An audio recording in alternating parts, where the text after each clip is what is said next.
Counselling या क्षेत्रामध्ये. म्हणजे जर तुम्हाला खूप कमी जरी स्कोर आला, म्हणजे जेव्हा नीट पण लागू नव्हती तेव्हापासून आपण या क्षेत्रामध्ये काम करतो. तर ज्या विद्यार्थ्यांना कमी स्कोर येतो, मेरिटला ज्या विद्यार्थी होत नाही, अशा विद्यार्थ्यांना आपण कोणकोणत्या मार्गाने ॲडमिशन घेऊ शकता. MBBSला म्हणा, BMSला म्हणा किंवा मग BHMSला. कमी स्कोरला चांगल्या कॉलेजला कसं ॲडमिशन मिळू शकतं, याची पूर्ण काउन्सिलिंग प्रोसेस ही श्रेया एज्युकेअरतर्फे केली जाते. आणि मुलांना गॅरंटी इथून मिळून जाईल की तुमचं ॲडमिशन 100% कुठल्याही कोर्सला तुम्ही करू शकता. आता डिपेंड आहे तुमचे मार्क किती येत आहेत किंवा मग तुम्हाला किती ट्युशन फीपर्यंत तुम्ही बघत आहात.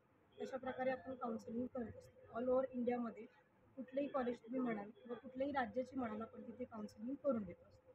सो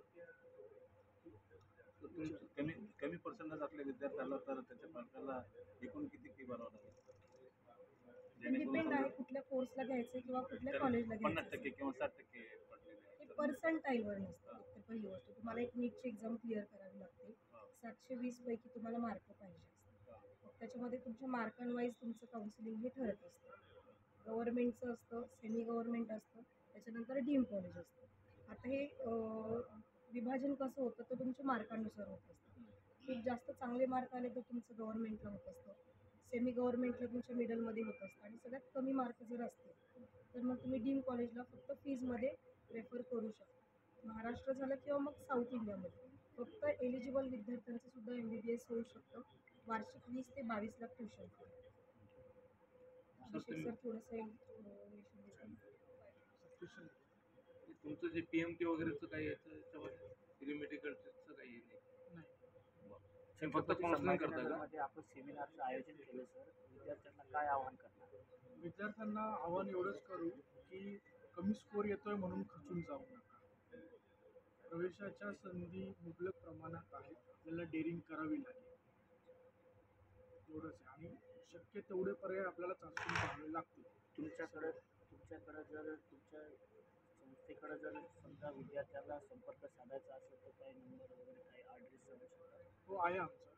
तुला मी सांगतो, पवन गॅस एजन्सीच्या समोर ऑफिस आहे आणि जवळची पण म्हणजे केशव काळे सरांच्या KBC क्लासेस आहे, त्यासमोर आपण येऊ शकता ऑफिस. उस्मानपुऱ्यामध्ये हे ऑफिस आहे. ही ब्रांच आहे आमची. ऑल ओव्हर महाराष्ट्रामध्ये 4 ब्रांचेस आहेत. मेन ब्रांच जी आहे आमची ती पुण्यामध्ये आहे. तिथे आमची सगळी टीम असते. जे सिनियर्स आहेत ते पुण्यामध्ये असतात. बाकीच्या मग सब ब्रांचेस आहेत. छत्रपती संभाजीनगरला आहे, चिपळूणला आमची एक ब्रांच आहे, त्याचबरोबर नाशिकला आमची ब्रांच आहे. प्रत्येक जिल्ह्यातला विद्यार्थी ह्या ॲडमिशनसाठी येऊ शकतो. जर तुम्ही फिजिकल मोडवर जर उपलब्ध नसाल तर तुम्ही ऑनलाईन पद्धतीने सुद्धा काउन्सिलिंग लावू शकताय. तिथे तुम्हाला सगळं गाईड केलं जातं. तुमचा फॉर्म भरण्यापासून तुमचे ॲडमिशन प्रोसेस, म्हणजे जोपर्यंत तुमचं ॲडमिशन होत नाही, अलॉटमेंट येऊपर्यंत सगळी प्रोसेस ही आमच्या संस्थेद्वारे केली जाते. मॅडम SC ST OBCचं जे आरक्षण असतं त्याच्याबद्दल काय म्हणतात?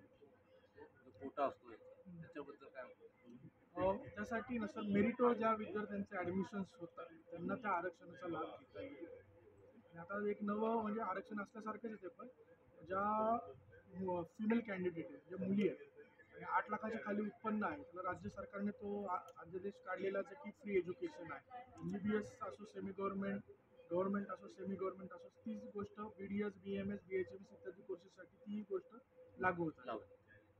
तर फक्त पेरेंट्स लोकांचा एक गैरसमज आहे की कॅटेगरीचं बेनिफिट आम्हाला महाराष्ट्राच्या बाहेर मिळेल का? तर तो एक गैरसमज दूर करा.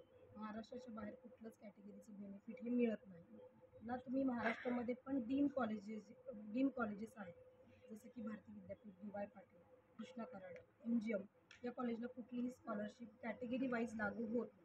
तिथे तुम्हाला पूर्ण जी कॉलेजची ट्युशन फी आहे तेवढी तुम्हाला द्यावी लागते.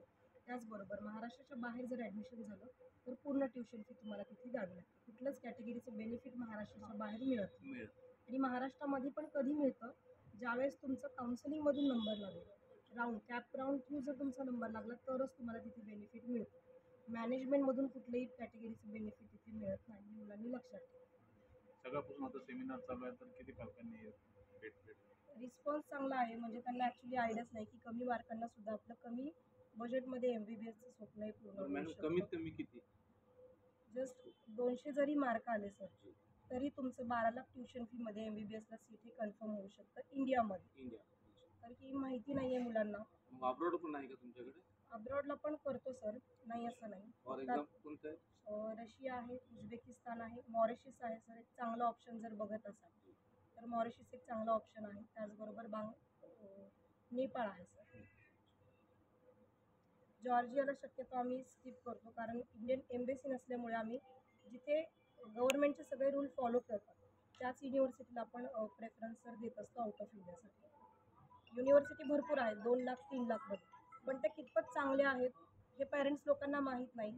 कमीमध्ये मिळते म्हणून जात राहतात, पण ॲक्च्युअली तिथली परिस्थिती काय सगळं बघूनच तुम्ही आउट ऑफ इंडियासाठी मुलांना पाठवायचा प्रयत्न करा. कमीमध्ये मिळते म्हणून जाऊ नका. FMGL रेग्युलेशन ठीक, थँक्यू.